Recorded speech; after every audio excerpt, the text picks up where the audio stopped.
আসসালামু আলাইকুম। আমি এখানে 4 টেবিল পরিমাণ তেল দিয়ে দিয়েছি, সরিষার তেল। তেলটা গরম হয়ে আসছে। এখন আমি এর মধ্যে দিয়ে দিচ্ছি সামান্য পরিমাণ জিরা। বিসমিল্লাহির রহমানির রহিম।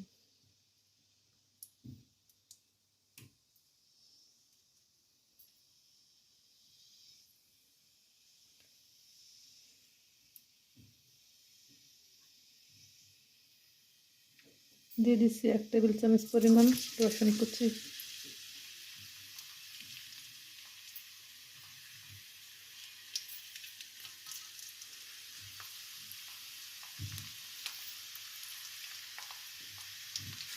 রসুন কুচি দিয়ে আমি 1 মিনিটের মতো ভেজে নিয়েছি। এখন দিয়ে দেব পেঁয়াজ। আমি এখানে মিডিয়াম সাইজের একটি পেঁয়াজ নিয়েছি।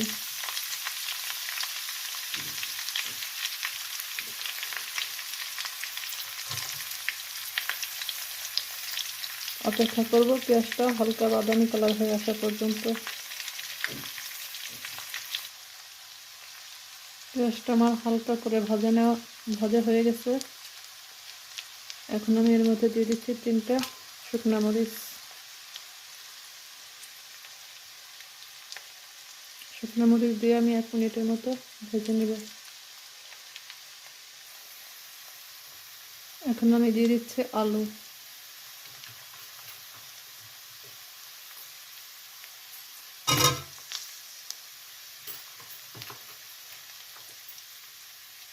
আমি এখানে মিডিয়াম সাইজের 3টে আলু নিয়েছি।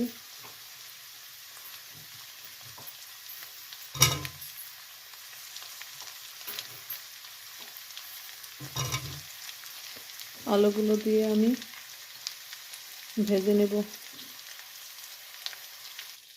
দিয়ে দিচ্ছি সামান্য পরিমাণ হলুদ গুঁড়ো।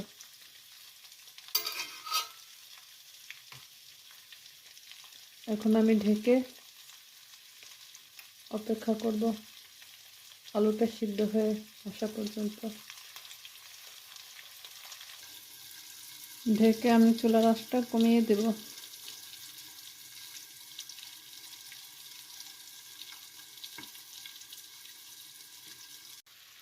আলুটা আমার সিদ্ধ হয়ে গেছে প্রায়। এখন আমি দিয়ে দিচ্ছি পালং শাক।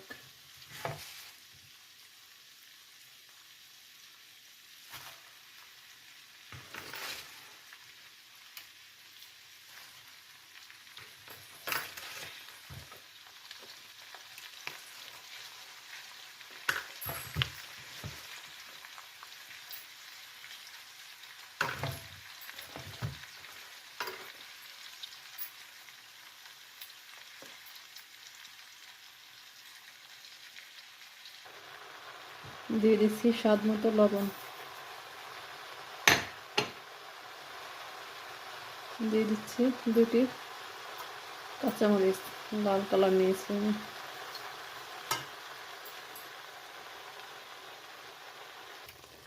শাক থেকে যে পানিটা বের হয়েছে এতে আলুটা সিদ্ধ হয়ে যাবে।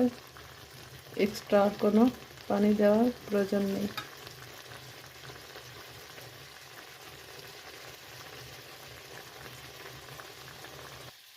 শাক থেকে পানিটা একদম শুকিয়ে গেছে। এখন আমি চুলার জালটা বন্ধ করে দিচ্ছি।